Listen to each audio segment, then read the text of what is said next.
Buenos días con todos y todas. Vamos a continuar con el desarrollo de estas sesiones de audiencia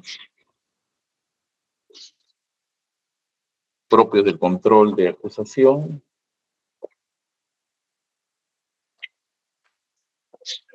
Dentro de lo que sería el ámbito material o tratamiento de fondo de las peticiones de las partes de esta controversia o relación jurídica procesal. Muy bien, se me ha hecho llegar, y por eso la demora en el inicio, un número importante de escritos que las partes han presentado y que voy a ir dando cuenta, promedio de 20, ¿no? A modo de proveerlos.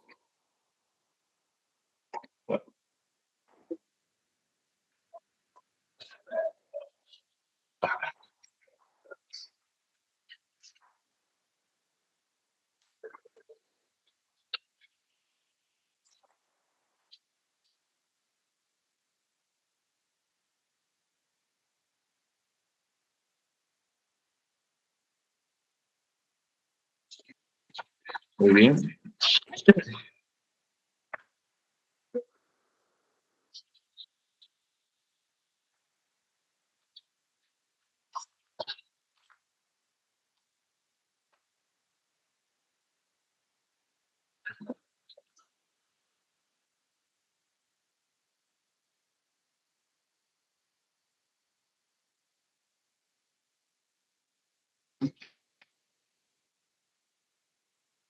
Respecto al escrito con número de ingreso 13.996-2024 y 13.997-2024,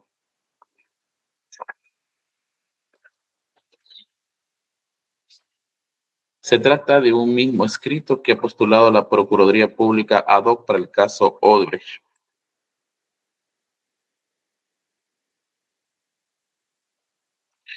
Relacionado a una integración de su octava pretensión civil, del cual ha sido materia de pronunciamiento en la sesión que ha precedido a la presente audiencia.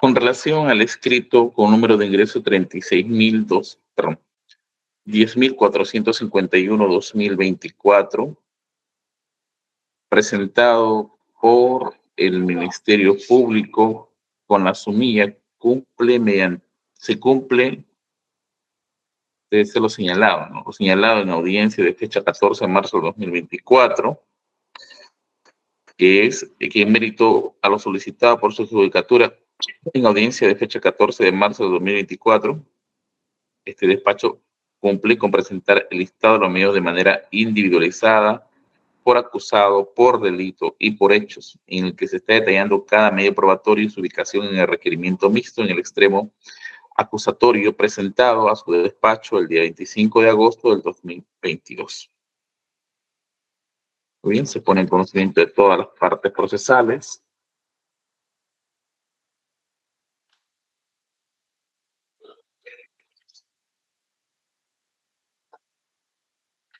Con relación al escrito con número de ingreso 9.345-2024, la defensa de Domingo Arzubial de Lorrieta peticiona notificación de acta de audiencia y otro.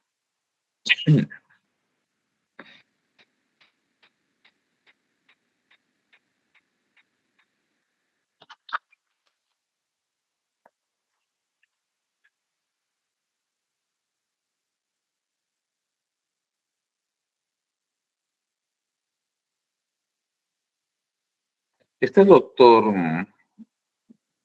que firma esto,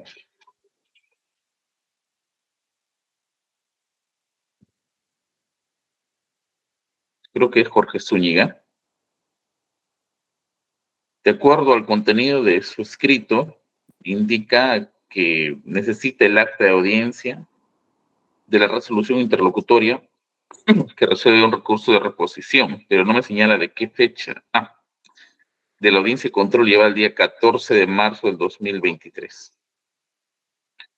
No existirá mayor inconveniente si solamente se resolvió una reposición, así como por lo que ha planteado, porque no le fue estimada su petición. Si no tengo más, pues desde esa fecha se le proveerá.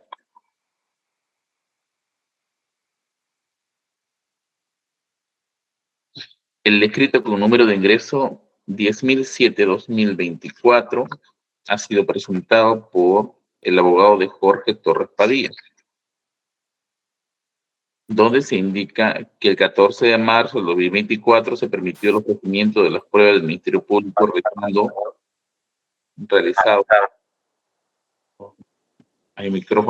realizado por escrito 34.859-2023 y habilitó plazo para observar las mismas. Cuestionamos las siguientes pruebas.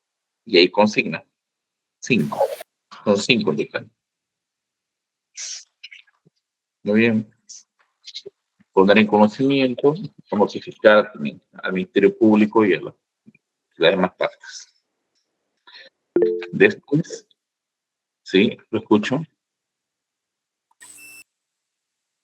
Bueno. Sí, señor juez, disculpe, no, solamente pensé que ya le habían dado cuenta de todos los escritos y hay alguno adicional de mi defendida que no sé si le han alcanzado, ¿no? Quisiera confirmar esa información. Sí, no lo sé, doctor, estoy revisando escrito por escrito, posiblemente encontremos el suyo. Permítame, por favor, continuar y hasta llegar al suyo. Y si no, tomamos nota y atendemos su escrito. ¿Cómo no? Gracias, señor juez. El escrito con número de ingreso 10.179 del año 2024, donde dice fundamento recurso de apelación interpuesto contra la resolución sin número de fecha 15 de marzo del 2024. Esto es de Susana María del Carmen Villarán de la Puente.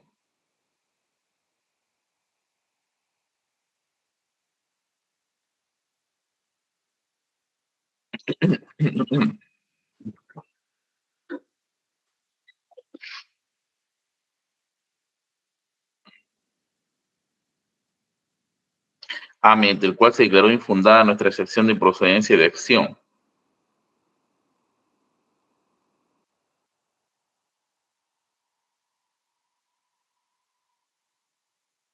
Y solicita que se admita trámite.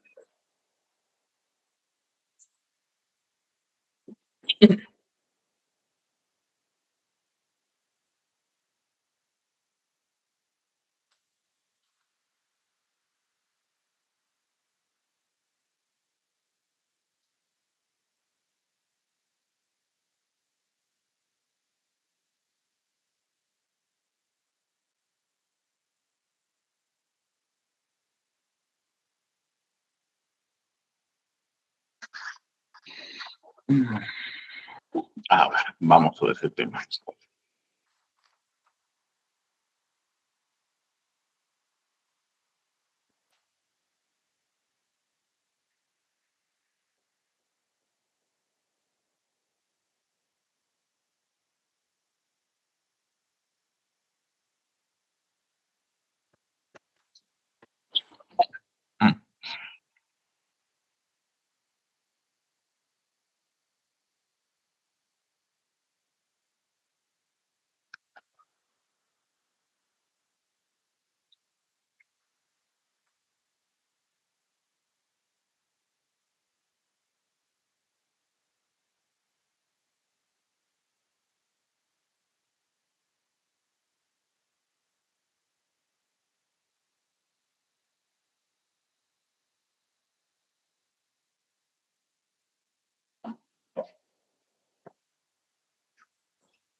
Por favor, voy a resolver este recurso, solo unos 2 minutos, porque quiero agenciarme del último coro plenario emitido por este corte para responder. 2 minutos. A ver, vamos a continuar. Hay escritos que se han clasificado por la simplicidad en cuanto a su trámite, que son obtención de copia.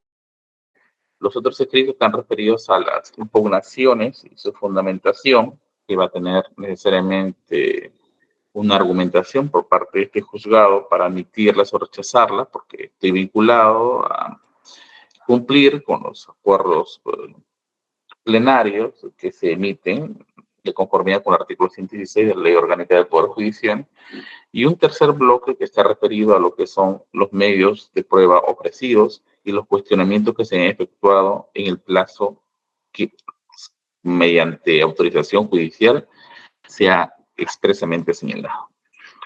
Entonces, ahora voy a seguir dando lectura. Me reservo, en este caso, la apelación de estos escritos de copia para luego dar lugar al debate de las personas naturales respecto a la pretensión civil.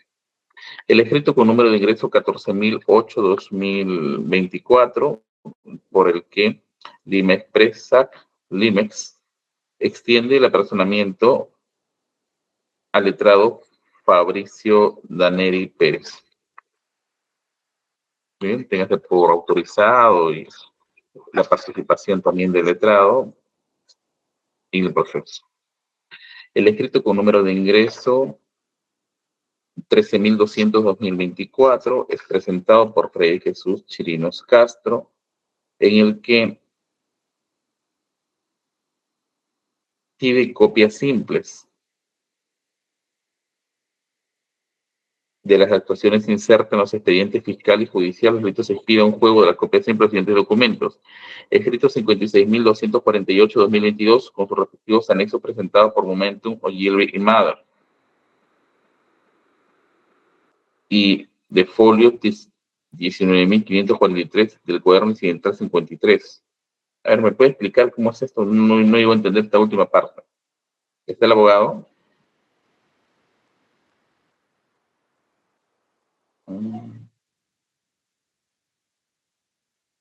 Muy bien, del escrito número 56.248-2022, con sus respectivos anexos presentados por Momentum o Yale Madre, pues notifíquese, no hay mayor inconveniente. En cuanto a esto que dice Foja 19.543 del cuaderno incidental 53, en todo caso, le otorgo 24 horas para que pueda precisar a qué se refiere, debido a que no me conteste en esta sesión de audiencia, bajo procedimiento de tenerlo por no presentado en este extremo. Hola, doctor. Sí, magistrado. Defensa de Momentum. Señor magistrado, defensa de Freddy Chirinos. El segundo documento, nos desistimos de ese pedido, señor magistrado. Solamente el primero. Ya, muy bien, doctor. Ya también fue atendido. De los segundos se desiste. El escrito con número de ingreso 13.196-2024 es lo mismo. En todo caso, al reiterarse o repetirse, ya fue atendido. El escrito con número de ingreso 10.745-2024, donde la Fiscalía pide que le notifiquen los escritos presentados por las personas jurídicas Constructora OAS Ltd, Constructora Norberto Odebrecht, Sociedad Anónima, y sucursal de Norberto Odebrecht Perú, Sociedad Anónima, del Perú. ¿Va a insistir con esto, señora fiscal? Buenos días, señor magistrado. No, señor magistrado, en razón de que ya se llevó a cabo las audiencias de sobreseimiento de secciones, era justamente para ver ese tema. Entonces se desiste el Ministerio Público de estas pretensiones.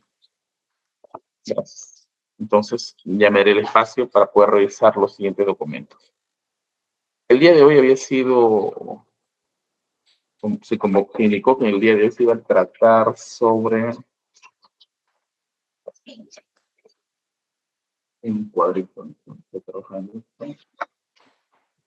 Bueno, es el cuestionamiento de las pretensiones civiles, hasta donde recuerdo, de Susana María del Carmen Villarán de la Fuente.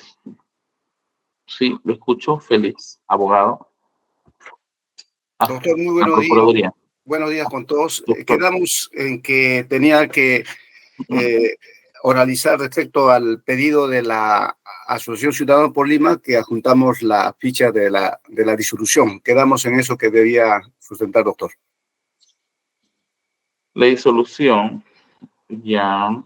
Eso va a ser final, doctor. Tengo que dar ya. la prioridad primero a los debates de las pretensiones civiles y en el mismo orden le pido que me sepa entender que si me desorganizo no voy a poder dar una respuesta coherente. Ese es el orden y vamos a escucharlo usted también en su oportunidad. Y seguro se va a generar un debate y todo eso, ¿no? Doctor Muy Félix, le bien, agradezco mucho. muy bien, doctor, gracias. Muy bien, entonces continuamos con Susana María del Carmen Villarán de la Puente, su abogada. Buenos días, señor magistrado. Sí, le escucho. Empiezo, señor magistrado. La defensa de la señora Susana María del Carmen Villarán de la Puente formula oposición a la pretensión civil resarcitoria en función al artículo 350, numeral 1, literal G del Código Procesal Penal, en función a las siguientes pretensiones de la Procuraduría Pública. Respecto a la pretensión por el hecho número 1, que es el monto de $11.293.816.68. La pretensión por el hecho 2, que es $6 millones. La pretensión por el hecho 3, que es $6.780.878.000, $6.780.878.76 soles. Por la cuarta pretensión, que es por el hecho 4, que son $14 millones. Por la quinta pretensión, que es el hecho 5, que asciende a $19.683.502.10. La sexta pretensión, que es el $6 millones. La séptima pretensión, que es $2.387.633.36 millones. La octava pretensión, que es $6 millones. La novena pretensión, $8 millones. La décima pretensión, $200.000. Por el hecho 11, que es $9.717.469.28 soles. Y por la pretensión número 12, que es por el hecho 12, que asciende a $7.482.780.62 soles. Paso a precisar los argumentos, señor magistrado.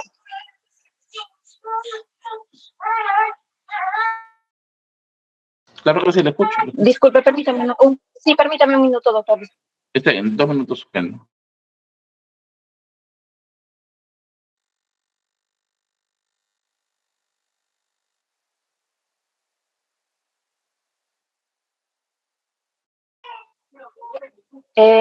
Bien, señor magistrado.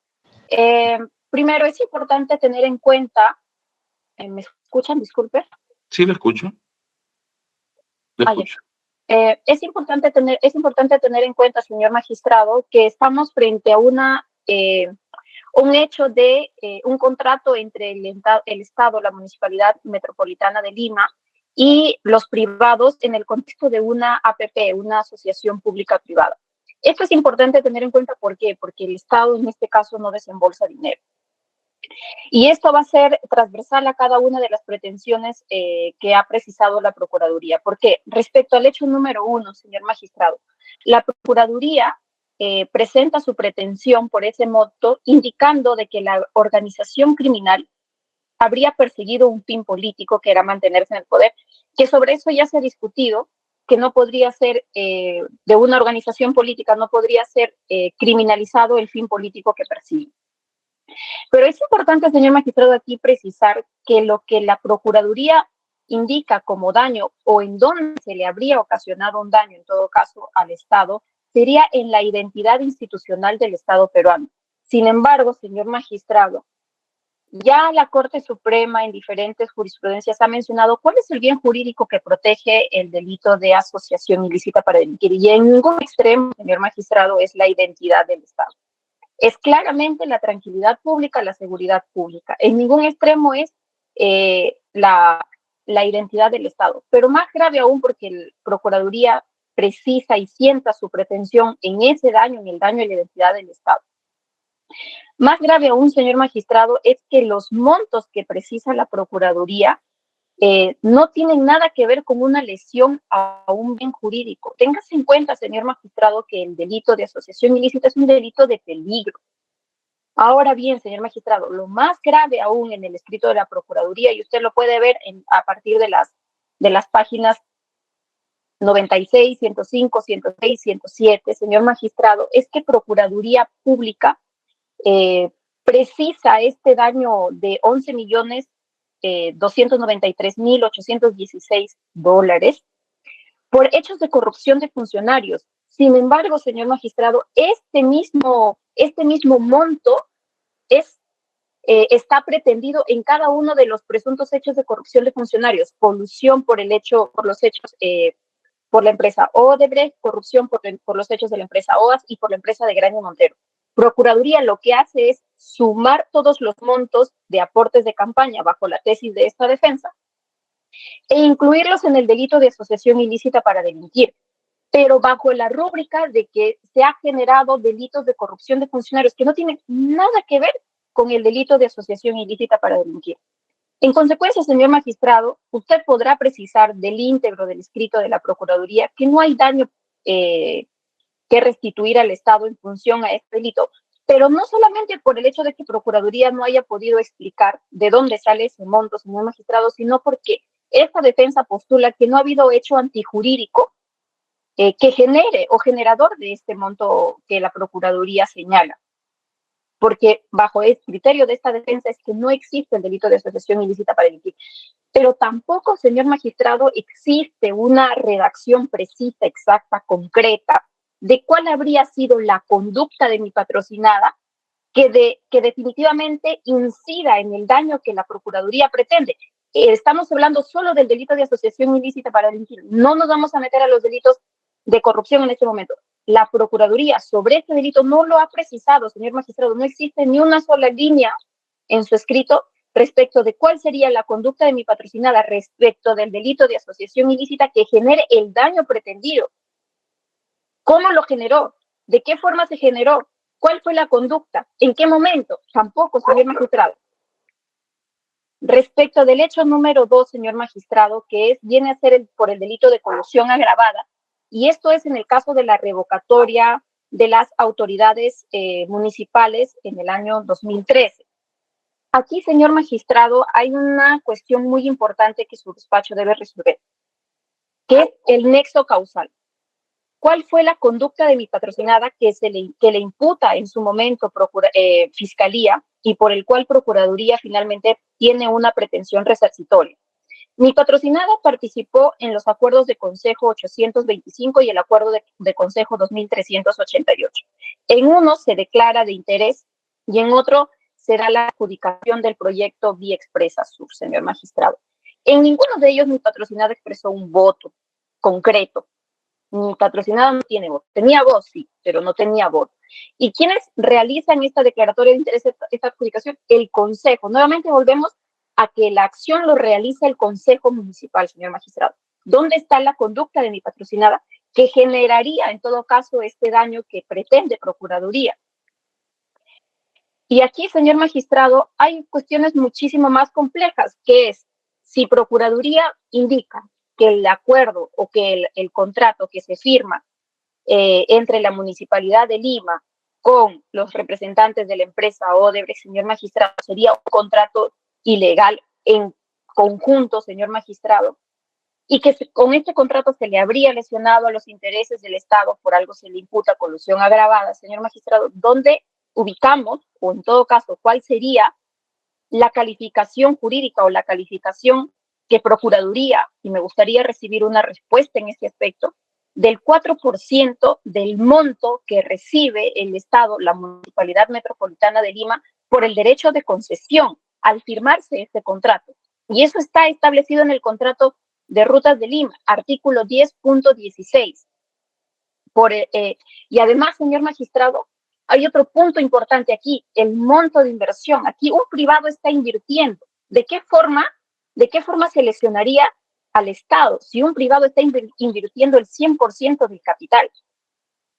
Otro punto importante, señor magistrado, es ¿dónde se sustenta el daño patrimonial que la Procuraduría pretende? ¿Hay alguna pericia contable al respecto? No, no la hay, señor magistrado. Hay informes de Contraloría y otra serie de informes que no vinculan a mi patrocinada. No existe un informe de Contraloría en donde se haya determinado siquiera una responsabilidad administrativa de la señora Susana María del Carmen Villarán de la Puente. No hay, no existe. Ahora bien, señor magistrado, respecto de la imputación principal por el hecho número 3, que también es colusión agravada y en consecuencia también colusión simple. Aquí, señor magistrado, volvemos al mismo punto. Procuraduría lo único que hace, señor magistrado, es decir, en el contexto de este hecho se recibió el monto de 3.390.439 soles y sobre la base de esto yo voy a pedir el doble por daño extrapatrimonial, señor magistrado. Fíjese que nuevamente estamos utilizando los montos de dinero que vinieron como aporte de campaña, señor magistrado. No hay otro dinero aquí, no hay dinero del Estado, son montos de campaña. Y eso tiene que quedar claro. Aquí no hay ni un solo sol del Estado, señor magistrado. Y aquí tampoco existe un elemento de convicción que Procuraduría pueda siquiera señalar o decir, señor magistrado, esta es una pericia que determina que se generó este daño. En el escrito de Procuraduría se habla del puente Chillón, señor magistrado, pero sin embargo debe de tenerse claro y preciso que ese hecho en concreto no es en el estadio en el que mi patrocinada ejerció como alcaldesa de la Municipalidad de Lima. Fue en la siguiente gestión, fue en la gestión del señor Castañeda Alonso. En consecuencia, esos informes que señala Procuraduría no serían vinculantes para la conducta de mi patrocinada, y si se generó un daño respecto de que precisen esos informes respecto del puente Chillón, etc., señor magistrado, son imputables en otra etapa a otra persona, a otra gestión. Por el hecho número 4, señor magistrado, aquí estamos hablando del delito de corrupción agravada por la suscripción de la adenda número 1. La entrega de dinero por aporte de campaña fue, en el escrito de la Fiscalía, según la imputación de la Fiscalía, fue de $3 millones. Señor magistrado, Procuraduría, lo que hace nuevamente, señor magistrado, es la sumatoria. Se entregó 3 millones por el acto de la adenda número 1 y 4 millones por el trato directo, que es lo que precisa Procuraduría. Sin embargo, señor magistrado, aquí hay un dato importante. El trato directo, en concreto, señor magistrado, se está investigando en el caso número 6 y también está incluida ahí mi patrocinada, la señora Susana María del Carmen Villarán de la Puente. En consecuencia, señor magistrado, no se le podría a ella solicitar un monto resarcitorio de un caso en donde también está siendo investigada por el mismo equipo especial en otra carpeta fiscal y que con seguridad va a tener una etapa intermedia como esta. Pero centrémonos, señor magistrado, en el punto central de la petición del hecho número 4, que es la adenda número 1. Señor magistrado, ¿dónde Procuraduría, si es que eso puede explicarlo, señor magistrado, dónde Procuraduría ubica los beneficios que recibió la Municipalidad de Lima producto de la adenda número 1? La adenda número 1 estaba pensada y razonada para realizar mejoras en el contrato, y esas mejoras eran a nivel de 3 puntos en concreto. Era a nivel social. ¿Por qué a nivel social, señor magistrado? Porque la obra en su momento, Línea Amarilla, el proyecto Línea Amarilla en su momento, no tenía la licencia social, señor magistrado, que se requería. ¿Por qué? Porque las personas que habitaban la margen izquierda del río Rímac, por donde iba a pasar el trayecto de la obra y quienes se iban a ver afectados justamente por este trayecto, estaban recibiendo por sus casas, por la afectación de su vivienda, $5,000. Una vivienda en ese momento, para esas personas, era un monto resarcitorio de 5,000. Lo que la señora Susana en su momento dijo, no es justo que sea $5,000, y se establecieron montos a partir de $30,000, señor magistrado. Si Procuraduría Pública presenta eso como injusticia o como un daño, que presenten los escritos a través de los cuales se generaría un daño, porque hasta COFOPRI, señor magistrado, y esta defensa sí lo ha ofrecido como elemento de convicción, hasta COFOPRI en su momento dijo, hay un problema social aquí. Pero no solamente eso, señor magistrado, ya si queremos hablar de temas económicos, porque se reduce todo en temas económicos a efectos de procuraduría, no hay tema social aquí. Hablemos del 7% que la Municipalidad de Lima viene recibiendo producto de la adenda número 1. Estamos hablando, porque esta defensa le hizo la pregunta a la Municipalidad de Lima, 2 preguntas en particular a la Municipalidad de Lima, respecto de a cuánto asciende el monto de dinero que la Municipalidad Metropolitana de Lima está recibiendo por el concepto de derecho de concesión, producto de la firma de la adenda número 1. Al año 2021, o sea, ya han pasado 2, 3 años más, al año 2021 eran 154 millones a favor de la entidad.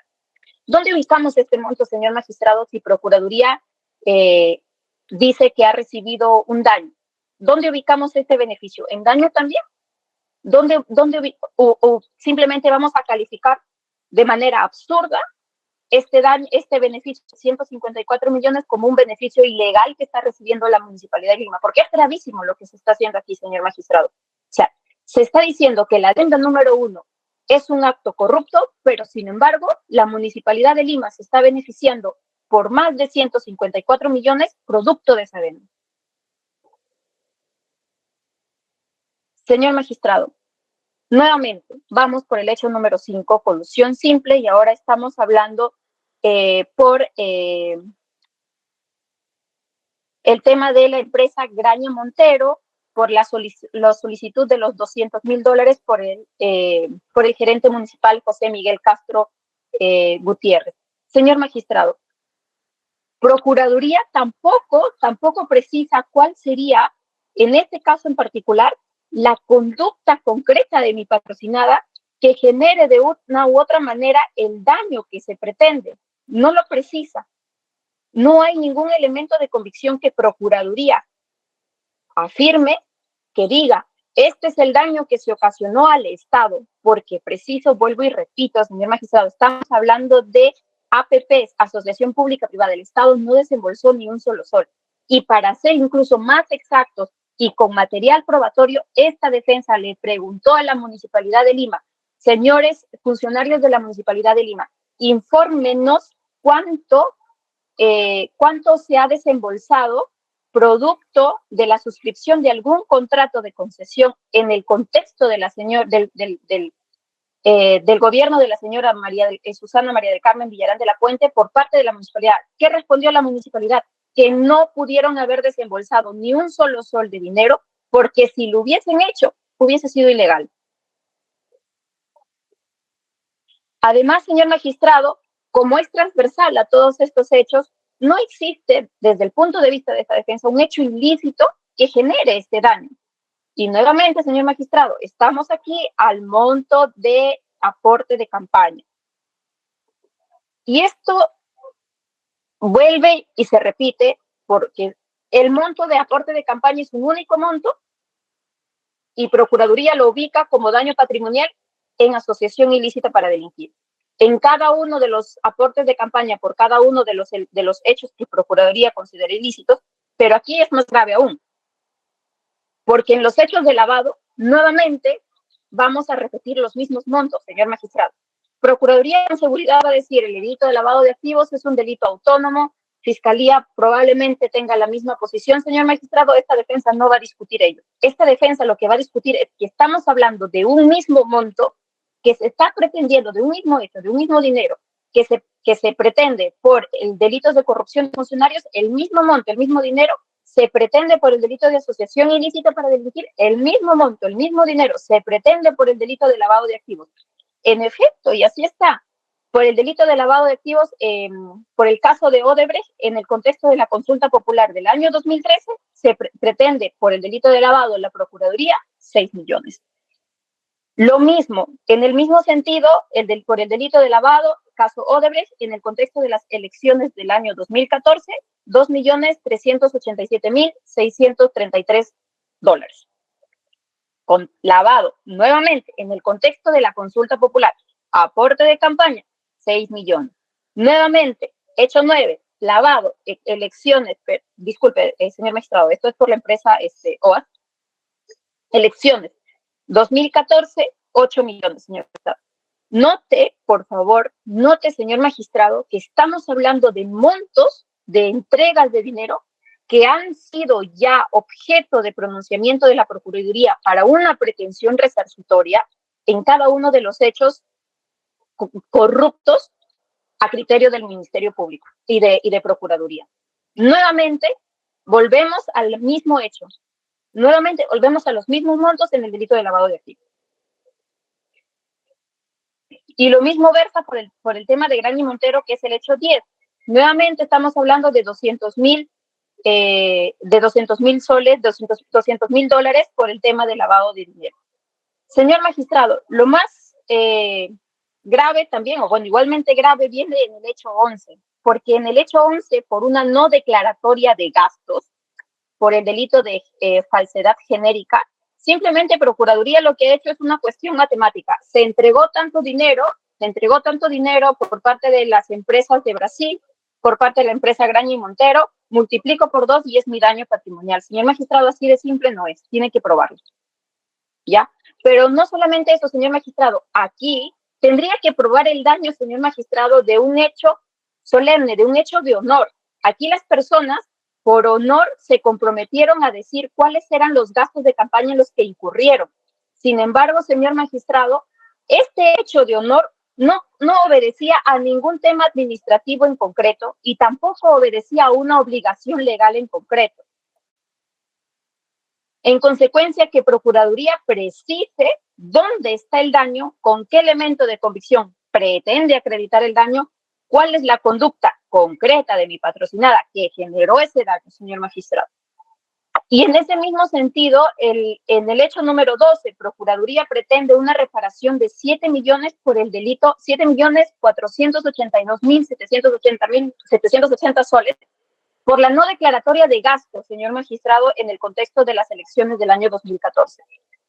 Señor magistrado, lo grave es que el mismo monto que vino como aporte de campaña, tanto sea de la empresa Odebrecht, de la empresa OAS o de la empresa Graña y Montero, Procuraduría está ubicando esos mismos aportes de campaña en cada uno de los delitos, generando hasta una triple persecución monetaria contra mi patrocinada por los mismos hechos. Entonces, señor magistrado, ¿cómo puede Procuraduría pretender hacer algo tan delicado en contra no solo de los intereses económicos de mi patrocinada, sino en contra de la defensa propia de ella, señor magistrado?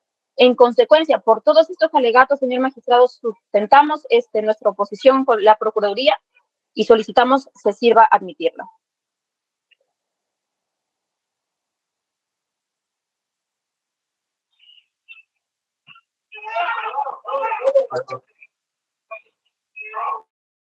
Bueno, hemos tenido un desperfecto con internet.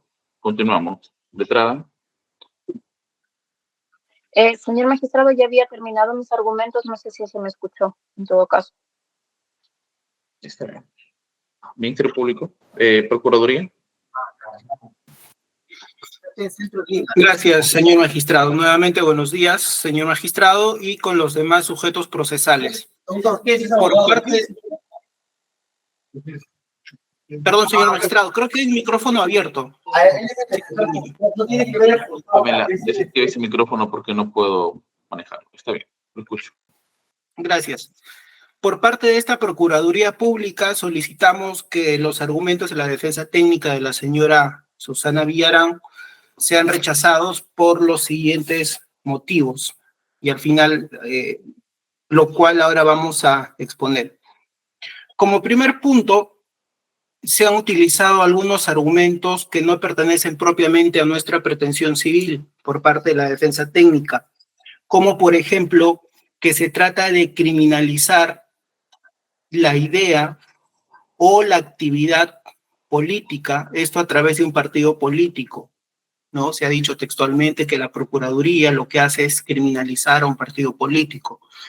En ese sentido, señor magistrado, eso lo tenemos que descartar de plano, ya que es de común conocimiento de que hay derechos políticos y hay libertades conocidas constitucionalmente que incluso son derechos fundamentales, ¿no? Eso mal haríamos nosotros o cualquier cualquier tipo de pretensión, sea civil o penal, a tratar de criminalizar el partido político per se. Entonces, eso no es lo que se está haciendo.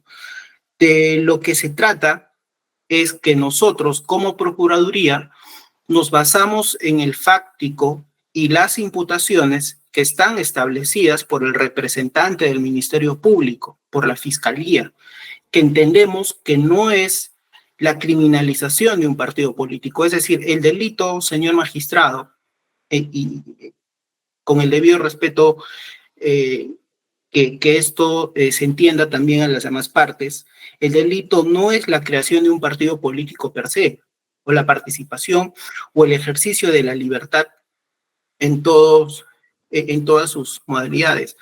Pero también entiéndase de que esos ejercicios de libertad o ejercicios de la actividad de la persona en común están limitadas justamente por parámetros que la propia ley marca, y esos parámetros son cuando se ingresan a cuestiones de ilegalidad, ¿no? Por ejemplo, podríamos señalar el derecho de propiedad, ¿no? Que duda cabe que es un derecho inviolable según el artículo 70 de la Constitución Política del Perú, pero ese propio artículo también señala que es un derecho que se tiene que ejercer en base a la ley y al orden público. Entonces, no tenemos una libertad irrestricta. Entonces, ese aspecto tiene que quedar claro, que no es la criminalización del partido político per se. Luego, se han escuchado la postura de la defensa técnica en la cual menciona los elementos de la responsabilidad civil, toda vez que se ha mencionado el hecho antijurídico, el hecho ilícito o antijurídico, ¿no? Dependiendo qué doctrina la mencione. El nexo causal o relación de causalidad también se ha mencionado. En ese sentido, dado los elementos, ¿no? Por ejemplo, los de imputabilidad, ilicitud, antijuricidad, el factor de atribución, nexo causal, el daño, si bien es cierto, los elementos están o se encuentran dentro de nuestra postulación de pretensión en cuanto a la reparación civil dentro del marco de una responsabilidad civil, sea por daño patrimonial o extrapatrimonial. Como ya se ha referido en anteriores ocasiones, hay que tener en cuenta primero que esos elementos están guiados por las funciones de la responsabilidad civil. Y en ese sentido, al ser esta una cuestión de fondo, ¿no? En donde tenemos que discutir o hacer un juicio de responsabilidad para ver si, por ejemplo, hay un hecho ilícito o no, o si hay una causa de justificación, o si estamos frente a un daño justo o injusto que le quitaría justamente esa calidad de ilícito, ¿no? Son cuestiones de fondo, señor magistrado, que se tienen que discutir en la etapa que corresponde, esto es en el juicio oral, al hacer un juicio de responsabilidad civil.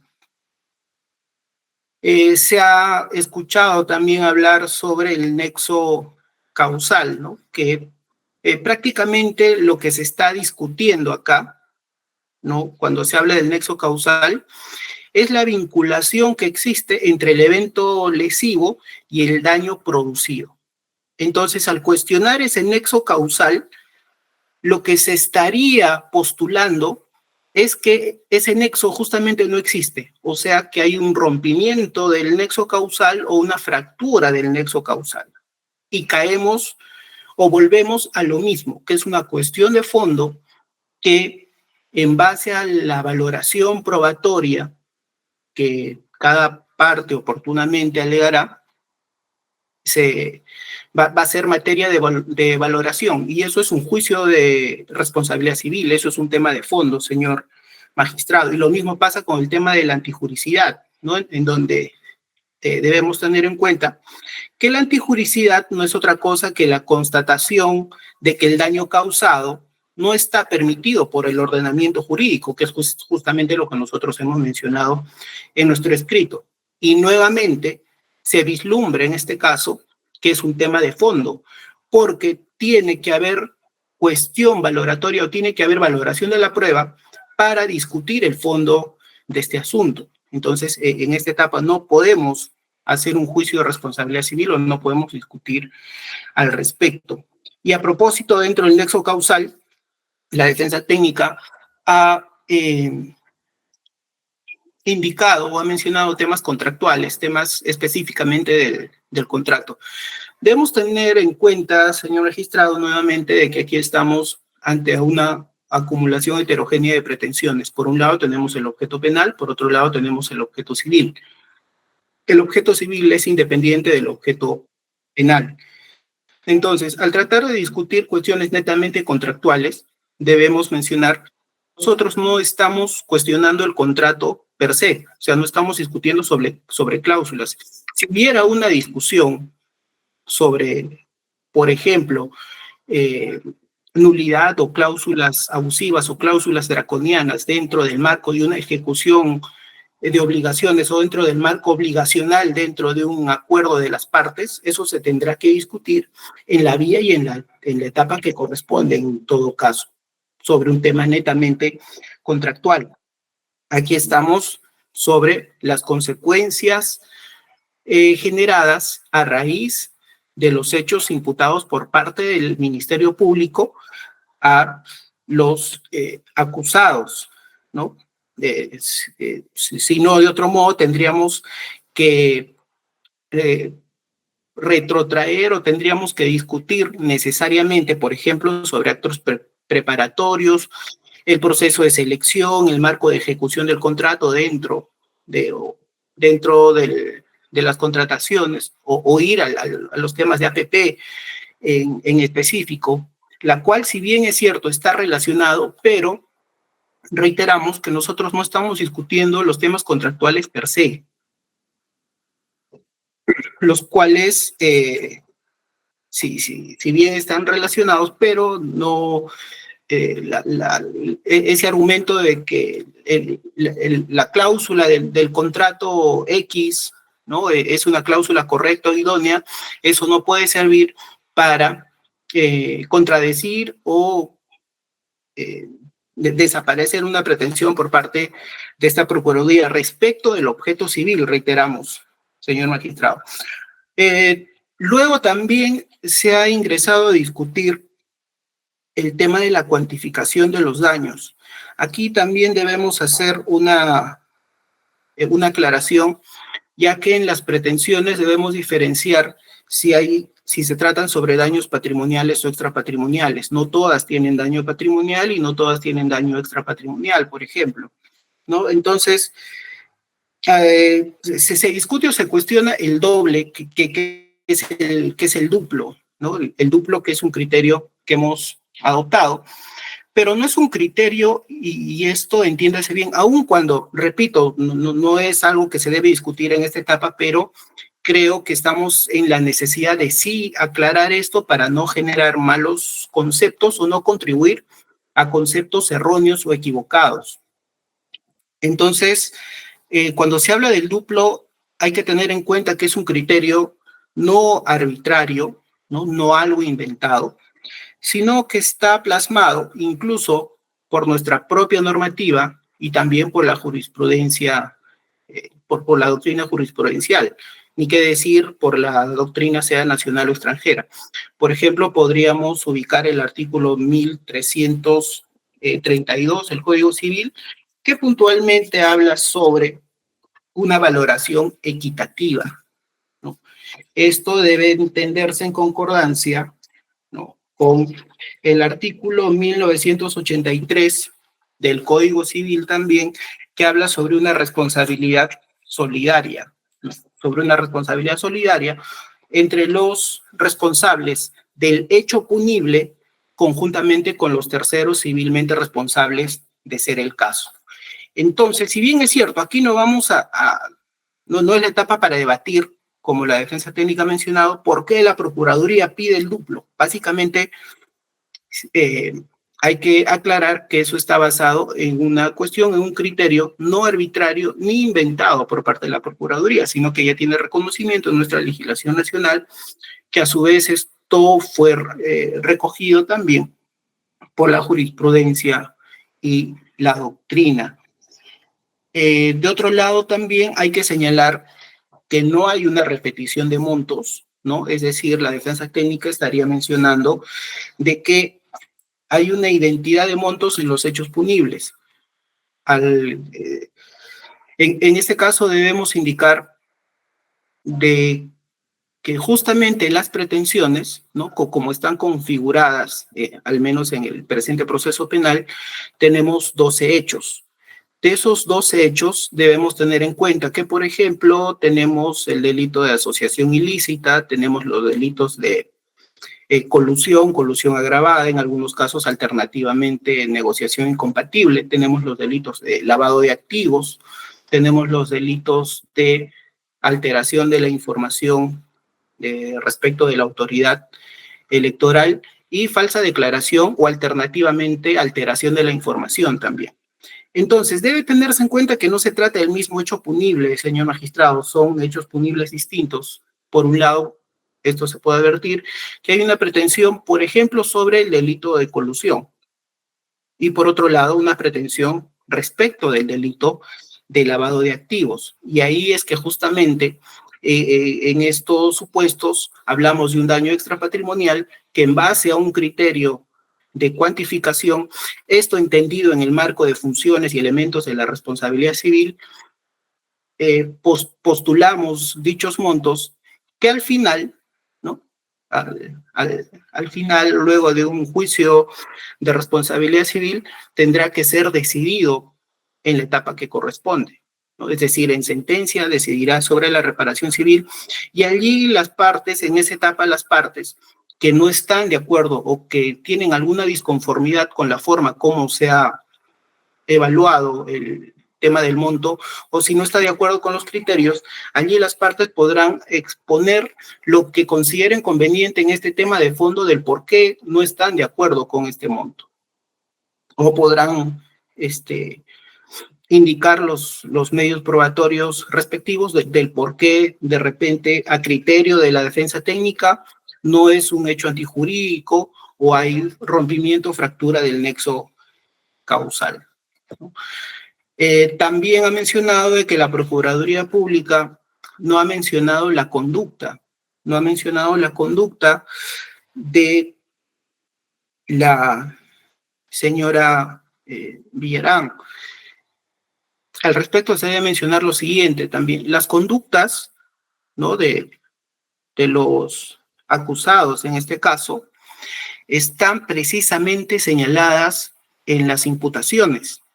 En las imputaciones se encuentran las conductas de todos los acusados. Entonces, lo que la Procuraduría no realiza las imputaciones, ¿no? Ni tampoco intervenimos o es de nuestro cargo el aspecto fáctico ni el tema de las imputaciones.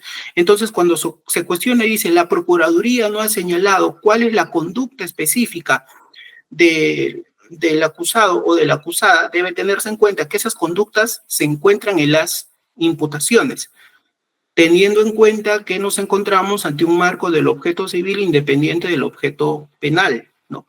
Que aun cuando a criterio de la defensa técnica no constituya una conducta de relevancia penal, eso no obsta o no es un requisito sine qua non para que el órgano jurisdiccional pueda pronunciarse respecto de las consecuencias civiles derivado del objeto que ha dado lugar al proceso penal, ¿no?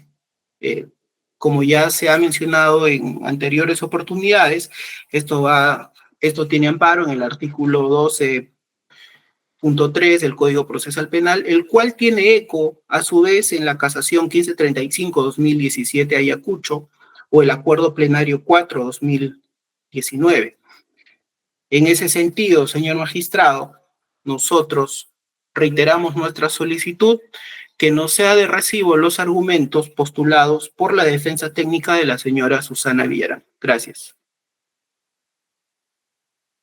¿Va a contestar la defensa? 3 a 5 minutos, lo escucho.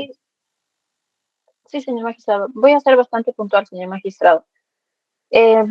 Nosotros vamos a permanecer en nuestro petitorio Y más bien vamos a centrar el debate, señor magistrado, en los siguientes puntos que consideramos que son transversales a los 12 hechos. El primero de ellos, señor magistrado, es que nuevamente Procuraduría no ha respondido de por qué, que son las entregas de dinero de la empresa Odebrecht, de la empresa OAS, de la empresa Graña y Montero.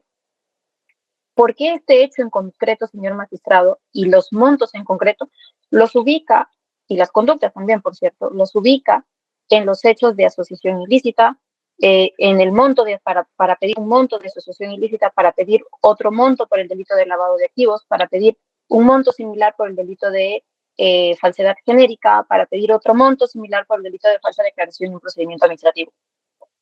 Si estamos hablando que es un único dinero, no es que vino otro dinero para constituir la asociación ilícita para delinquir, según el criterio de Ministerio Público y Procuraduría. No es que vino otro dinero de Brasil a efectos de generar un delito de falsedad genérica o falsa declaración en procedimiento administrativo o el delito de lavado a criterio del Ministerio Público y Procuraduría. No, señor magistrado, estamos hablando de únicos montos de dinero y que esta defensa no se explica y sobre todo no encuentra elementos de convicción que sustenten la petición de la Procuraduría por estos montos resarcitorios en los delitos de asociación, en los delitos de lavado, en los delitos de falsedad genérica y falsa declaración en procedimiento administrativo. Sobre todo en el delito de lavado, señor magistrado, teniendo en cuenta de que estamos hablando que a mi patrocinada no se le está imputando el delito de autolavado. Ojo. Entonces, ¿cómo Procuraduría salva estos puntos a efectos de que se genere la pretensión resarcitoria que pretenden, ¿no? Otro punto que la Procuraduría no ha referido y que sí es un punto importante porque sobre esto se basa el lavado de activos, sobre esto se basa el delito de colusión por la empresa Odebrecht, por la empresa OAS, son los montos de derecho de concesión, señor magistrado, donde, a criterio de la Procuraduría, ¿dónde ubicamos estos montos de los que la Municipalidad de Lima se viene beneficiando? O sea, hay un beneficio por la suscripción del contrato y por la adenda número 1. Hay beneficio económico para la Municipalidad de Lima. ¿Dónde vamos a ubicar este beneficio económico si Procuraduría dice que tanto el hecho de la suscripción del contrato como la adenda número 1 son hechos ilícitos? ¿Dónde vamos a ubicar esos montos? ¿Qué vamos a hacer con esos montos, señor magistrado? Y un último punto, señor magistrado. ¿Dónde están los elementos de convicción en los que se van a sustentar el daño pretendido? ¿Cuáles son? Eso sería todo, señor magistrado. Muy bien. ¿Algo que responder por la Procuraduría? Sí, señor magistrado, gracias. De manera puntual. Nuevamente mencionamos de que cada hecho punible está separado de acuerdo a las imputaciones del Ministerio Público y al fáctico también elaborado por el Ministerio Público. Repetimos, la Procuraduría no postula imputaciones. En este caso, las imputaciones están realizadas o están hechas por el Ministerio Público y ese es el hecho punible. En un caso tenemos un hecho punible de colusión y en otro caso tenemos el hecho punible de lavado y cada uno genera un daño del cual genera a su vez una pretensión civil, ¿no? Entonces eso se debe tener presente. Sobre el tema probatorio, debemos tener en cuenta que eso se va a discutir en la etapa que corresponde. Todavía no estamos en el tema probatorio en la cual cada uno va a indicar cuáles son las pruebas que ha aportado respecto de las pretensiones que cada parte tiene.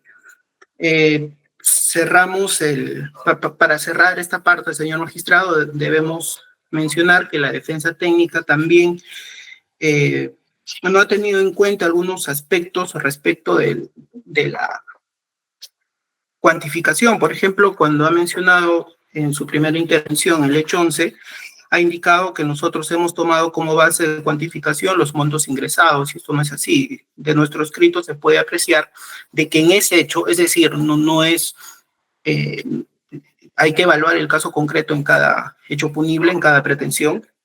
En el caso del hecho 11 que había mencionado la defensa técnica, hay que tomar en cuenta que, por ejemplo, allí se tomó en cuenta un informe pericial, la 04-2022, que tiene que ver justamente sobre respecto del dinero dejado de declarar. En ese caso no se ha tomado en cuenta el dinero aportado, es decir, no se ha hecho un global del dinero aportado. Entonces hay cuestiones que se tienen que diferenciar, aun cuando, repito, son temas que corresponden a una cuestión de fondo que no pertenecen a esta etapa. Por lo demás, señor magistrado, nos ratificamos en los argumentos ya anteriormente mencionados para no ser reiterativos. Gracias. Muy bien, hemos concluido con este debate. A ver, Priscila, ya que me acompañas también en el debate, de acuerdo a la pretensión civil se consignó el nombre de uno de los procesados, personas naturales, que también continuaba la pretensión civil, o la Procuraduría, lo mencioné en la sesión pasada. 2 minutos, Royce, 2 minutos. Estupendo. Vamos a continuar la audiencia. A ver, de acuerdo a mis apuntes de las pretensiones civiles ya se han concluido, salvo el pronunciamiento de la sesión pasada, donde del hecho 8 y hecho 9 hay que otorgar el uso de la palabra. Y en su caso, sí, lo escucho al abogado Diego Toro. Sí, buenos días, señor magistrado. Por la defensa de Jorge Torres Padilla, en su oportunidad nosotros habíamos... Una excepción de falta de legitimidad pasiva. Exactamente. Y conforme al orden, entiendo que primero eran las personas jurídicas y después las personas naturales. Lo escucho entonces. Continuamos. Listo. Con su venia, señor magistrado. Al amparo de la primera disposición final del Código Procesal Civil y el numeral 6 del artículo 446 del Código Procesal Civil, esa defensa interpone excepción de falta de legitimidad para obrar pasiva respecto del hecho 1, que es la asociación ilícita, y respecto del hecho 6 de lavado de activos con relación a la empresa Odebrecht. En tal sentido, y en caso se declare fundada nuestra excepción respecto del hecho 1, solicitaremos establecer que la pretensión civil formulada por la Procuraduría Pública en su escrito no alcanza a mi patrocinado respecto a los hechos relacionados a la reelección 2014. Asimismo, y en caso se declare fundada nuestra excepción respecto al hecho 6 de lavado de activos, solicitaremos establecer que la pretensión civil planteada por los hechos vinculados al lavado de dinero de Odebrecht únicamente alcancen a mi patrocinado en lo que respecta a los actos de transferencia por la suma de 1.215.022 soles y no por otros montos respecto a otros hechos. Ahora bien, ¿en qué se sustenta nuestra excepción? Nuestra excepción se sustenta en el hecho de que esta defensa considera que la Procuraduría Pública, una vez absuelto el requerimiento presentado por la Fiscalía, ejerció la acción civil. Entonces, esta acción civil, para ser válida, tiene que cumplir ciertos requisitos. Tanto es así, que incluso la norma procesal civil establece como una excepción la falta de legitimidad para obrar del demandante o demandado, la cual se desarrolla o lo desarrolla la casación 2104-2006 con el hecho de que entre el demandante y demandado debe haber una relación tanto jurídico-material como jurídico-procesal.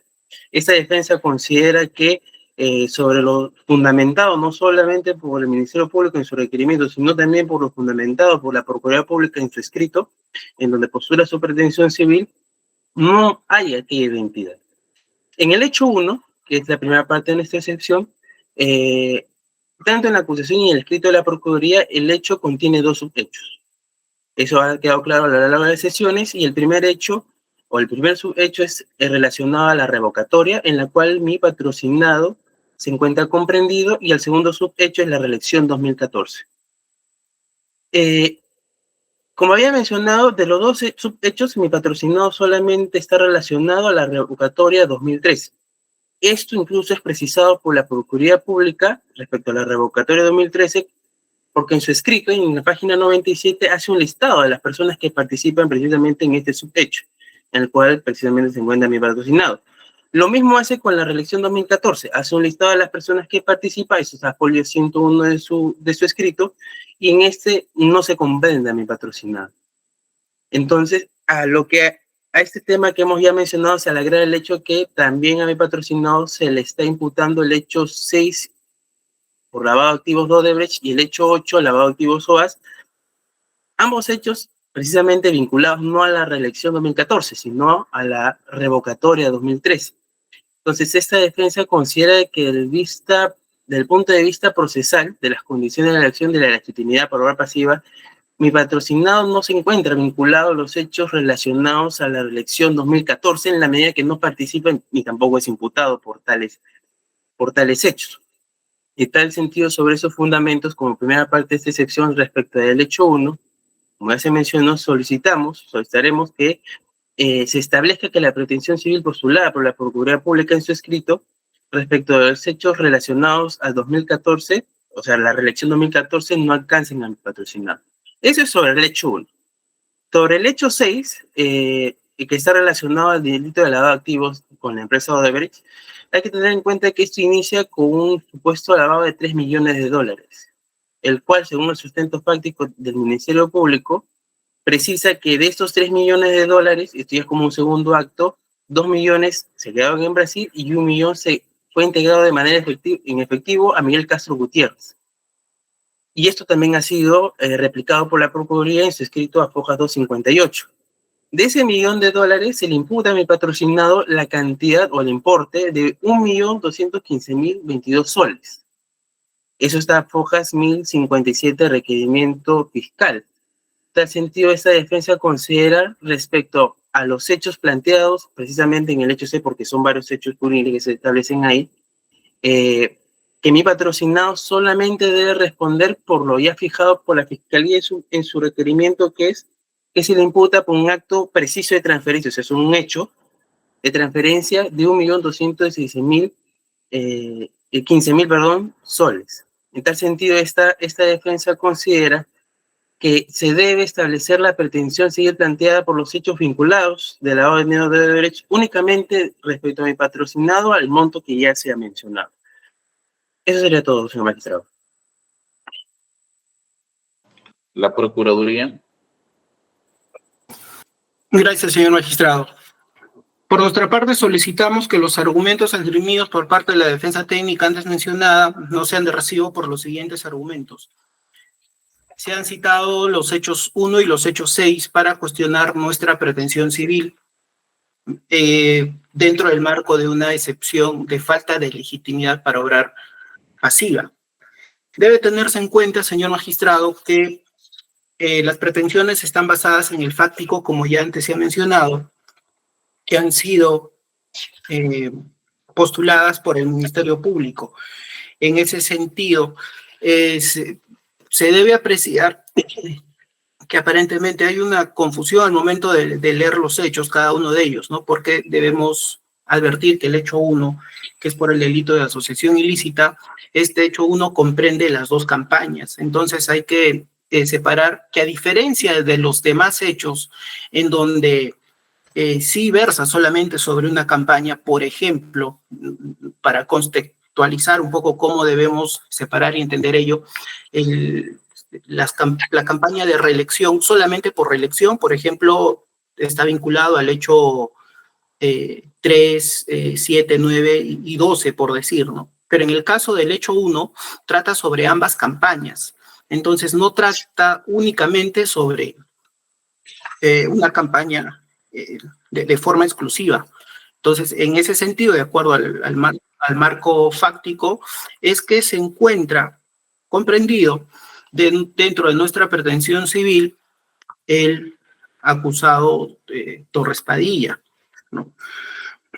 En el caso del hecho 6, también mencionado por la defensa técnica, los argumentos no son de recibo porque fíjese de que el argumento es de que el señor Torres Padilla no debe responder, no porque no hay una relación jurídico-procesal, ¿no? Quiero hacer énfasis en ese aspecto, no porque no hay una relación jurídico-procesal, sino porque habiendo una relación jurídico-procesal, lo que se discute es el monto.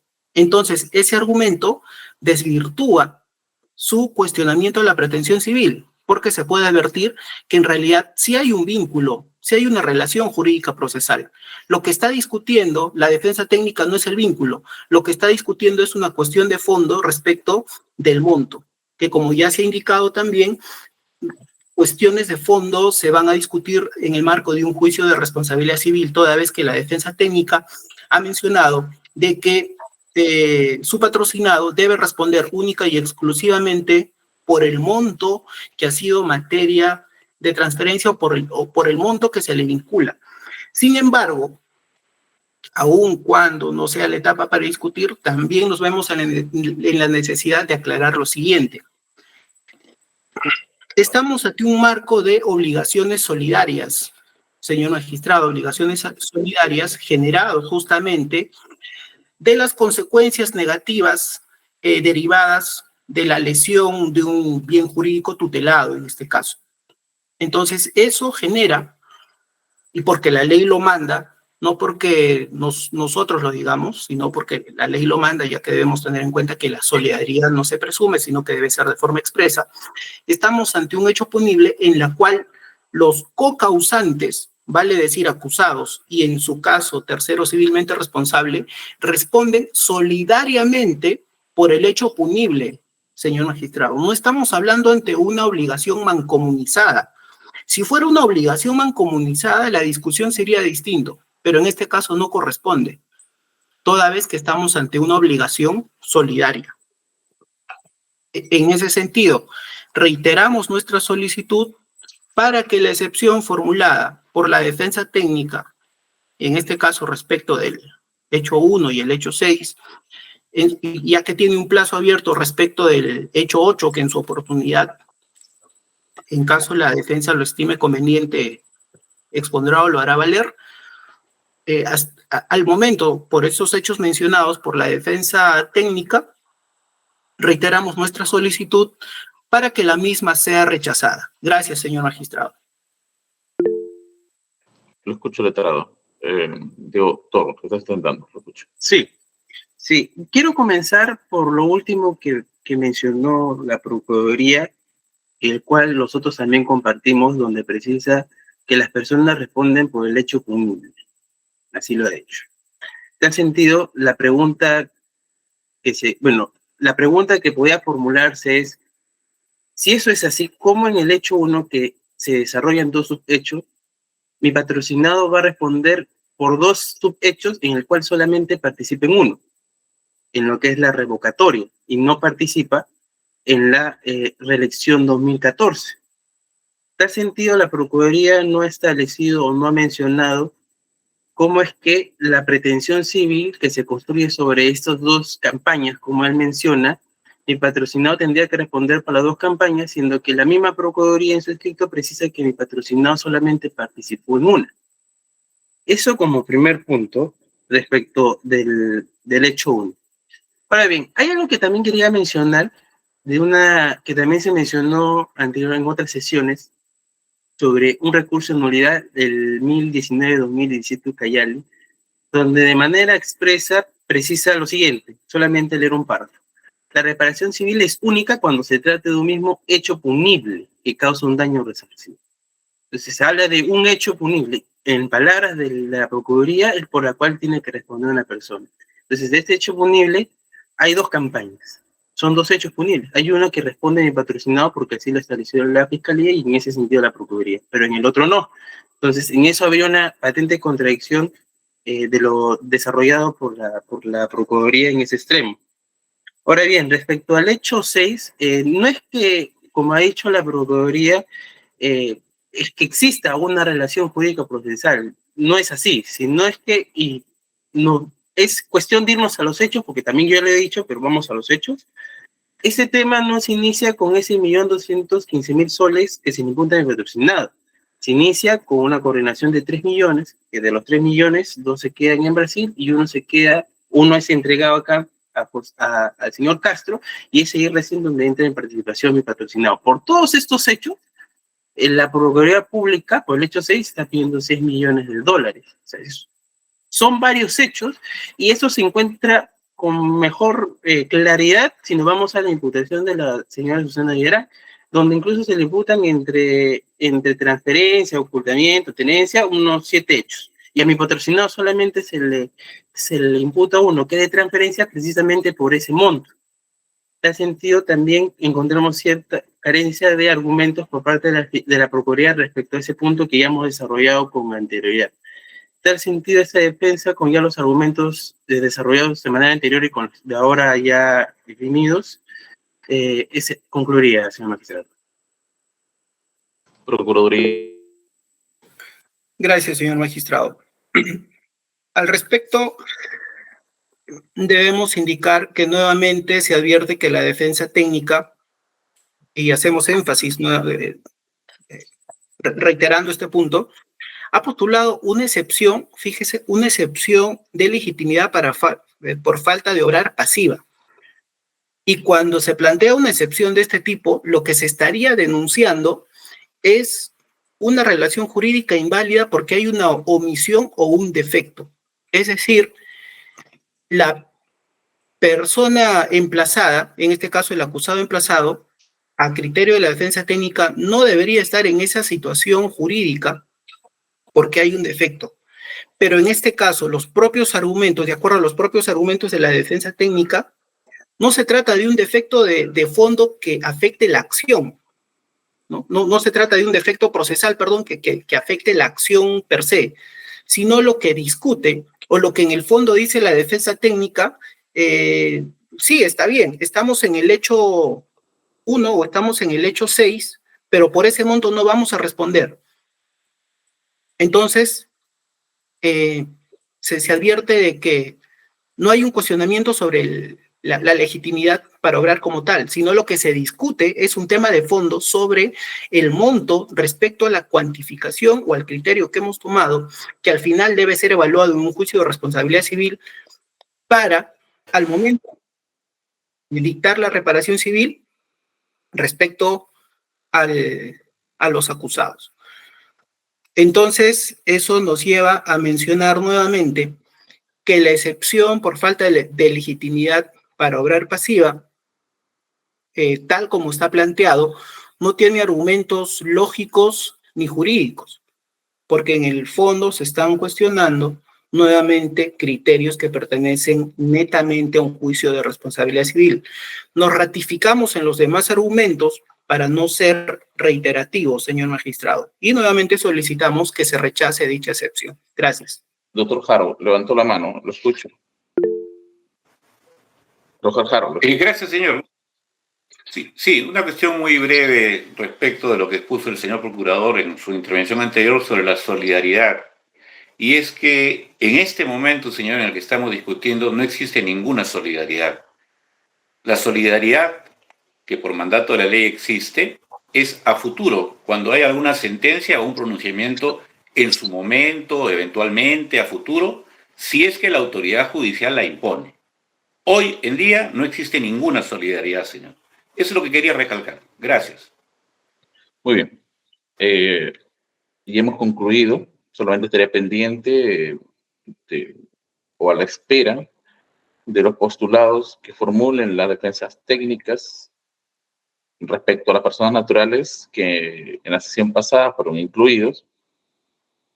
Y el día de mañana dar una lectura respecto a los distintos escritos que tienen que ser proveídos. En todo caso, el día de mañana a las 10 daría lectura de esos escritos y indicaría cuál es la próxima fecha para continuar el desarrollo de esta audiencia, concluido ese plazo que se brindó